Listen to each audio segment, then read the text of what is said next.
بسم اللہ الرحمن الرحیم۔ دعا زہرا کا کیس انتہائی پیچیدہ کیس ہے، اور فی الحال جو میں یہ ویڈیو بنا رہا ہوں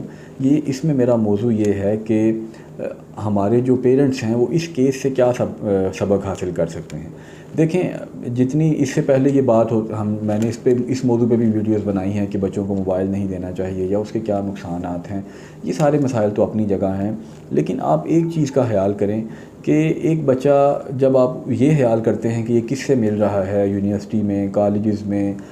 گھر سے باہر، اسکول میں، محلے میں، یا کون ہمارے گھر میں آ رہا ہے، تو اس کے دوستوں پہ آپ نظر رکھتے ہیں،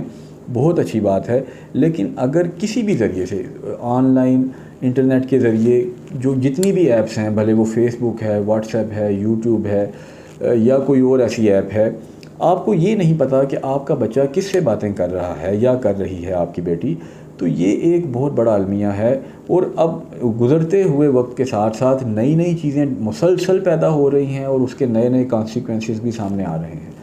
اب یہ چیز میرے لیے بھی کچھ عرصہ پہلے تک نہیں تھی، مجھے بھی اس چیز کا پہلے اندازہ نہیں تھا، حالانکہ میں خود اس دور کا بندہ ہوں، لیکن مجھے اس چیز کا نہیں پتہ تھا کہ یہ جو آج کل آن لائن گیمز چل رہی ہیں، جس میں یہ پب جی اور لوڈو سٹار وغیرہ ہے، اس میں وہ بچے آن لائن گیم کھیلتے ہوئے جس کے ساتھ بھی وہ آن لائن ہے اس کے ساتھ ڈسکشن بھی کر سکتے ہیں۔ یہ اتنا بڑا مسئلہ ہے، پیرنٹس کو پتہ ہی نہیں، وہ سمجھتے ہیں بچے صرف گیم کھیل رہے ہیں، انہیں پتہ ہی نہیں وہ بچے باقاعدہ ڈسکشن کر رہے ہیں۔ اور بہت سارے کرمنلز جو ہیں وہ بھی اس فیلڈ میں آ گئے ہیں، انہوں نے بھی نئے طریقے اختیار کر لیے ہیں۔ اب یہ چیز صرف بچیوں کے لیے نہیں بلکہ آپ کے بچوں کے لیے بھی ہے کہ آپ کا ایک چھوٹا سا بچہ ہے جس کی عمر 10 سے 20 سال کے درمیان ہے،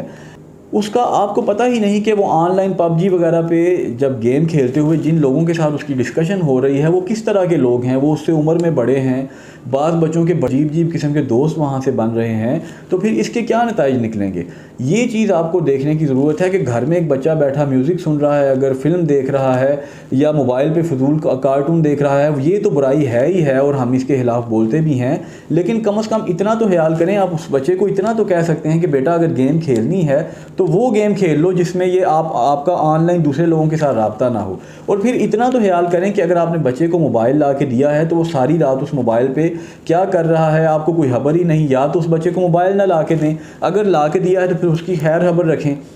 آئندہ دنوں کے لیے میں سمجھتا ہوں کہ اگر آپ نے اپنی نسلوں کو بچانا ہے، سب سے پہلی بات یہ ہے کہ بچے کو موبائل لا کے ہی نہ دیں، کم از کم اس کی ایج 18-20 سال ہو جائے تب اس کو اس کا اپنا نمبر اور اپنا موبائل دیں۔ اس سے پہلے وہ آپ کا موبائل یوز کرے، اور آپ کے موبائل میں وہ جیسے چاہے اس کو استعمال کرے، بھلے فیس بک آئی ڈی بنائے، جو بھی بنائے۔ اگر آپ سمجھتے ہیں کہ بچہ نہیں مانے گا اور اس نے یوز کرنا ہے تو آپ اس کو بولیں کہ بیٹا آپ میرا موبائل یوز کر سکتے ہیں۔ اس کا کم از کم اتنا فائدہ ہوگا کہ آپ کو ساتھ چیک کرنے کا موقع ملتا رہے گا، کیونکہ موبائل آپ کا اپنا ہے، تو آپ کو کوئی اگر ایسا مسئلہ چل رہا ہوگا تو آپ کے سامنے آ جائے گا، اور اول بچہ بھی کوئی ایسی حرکت کرنے سے پہلے سوچے گا کہ یہ میرے پیرنٹس دیکھ لیں گے۔ آپ ایک چھوٹے بچے کو الگ موبائل دے رہے ہیں، اور الگ سے اس نے اس موبائل کے اوپر باقاعدہ پاسورڈ لگایا ہوا ہے، اور آپ چیک بھی نہیں کر رہے، تو پھر اس کے نتائج انتہائی خطرناک ثابت ہو سکتے ہیں، اور یہ جیسا کہ ہم نے اس بچی کے کیس میں دیکھا بھی ہے۔ اب اس کیس کی تفصیل میں جائے بغیر، کیونکہ اس کی ایک بہت زیادہ ڈیٹیلز ہیں، میں صرف اتنا کہنا چاہوں گا کہ اس بچی کی ماں کی آنکھوں میں جو درد ہے